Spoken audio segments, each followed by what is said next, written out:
Jail کی سلاخوں کے پیچھے سے چیئرمین پاکستان تحریک انصاف عمران خان کا قوم کے نام پیغام۔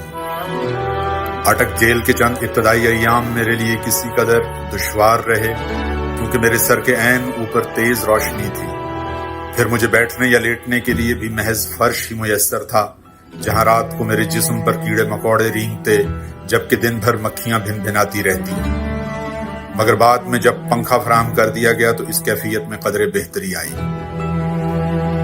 قید میں اب تک گزرنے والے 9 ہفتوں کے اپنے شخصیت پر اثرات کا احوال آپ کے سامنے رکھوں تو رب العزت کے بے پایاں شکر کے ساتھ میں خود کو روحانی، ذہنی اور جسمانی طور پر اس دن سے کہیں بڑھ کر صحت مند اور توانا پاتا ہوں جس روز مجھے قید میں ڈالا گیا۔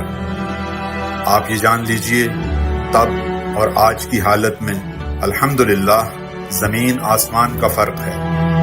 میری نگاہ میں اس قید کی شکل میں میرے رب نے مجھے کلام اللہ کی گہرائیوں میں اترتے ہوئے قرب الہی کی راہیں دریافت کرنے، اپنے مطالعے کو وسعت دینے اور ماضی کے گہرے تجزیے کی روشنی میں حال و مستقبل کی پیش بینی کا نادر موقع عطا کیا ہے۔ لہٰذا میں ہر لحاظ سے خود کو جیل میں آسودہ کر چکا ہوں، چنانچہ مجھے اس سے رتی بھر فرق نہیں پڑتا کہ مجھے یہیں رکھیں یا ملک بھر میں کسی اور قید خانے میں منتقل کر دیں۔ جیل میں کوئی شے مجھے واقعتاً پریشان کرتی ہے تو وہ جیلوں میں ڈالے گئے اپنے بے گناہ کارکنان کی سلامتی، ان کے اہل خانہ کی مشکلات اور بہبود کا احساس ہے جو ہمیشہ میرے دامنگیر رہتا ہے۔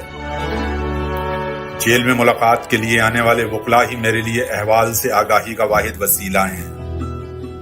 میرے پاکستانیوں، ہمیشہ یاد رکھو کہ انتخاب ہمارا دستوری حق ہے اور ملک کی بقا و ترقی کا واحد راستہ ہے۔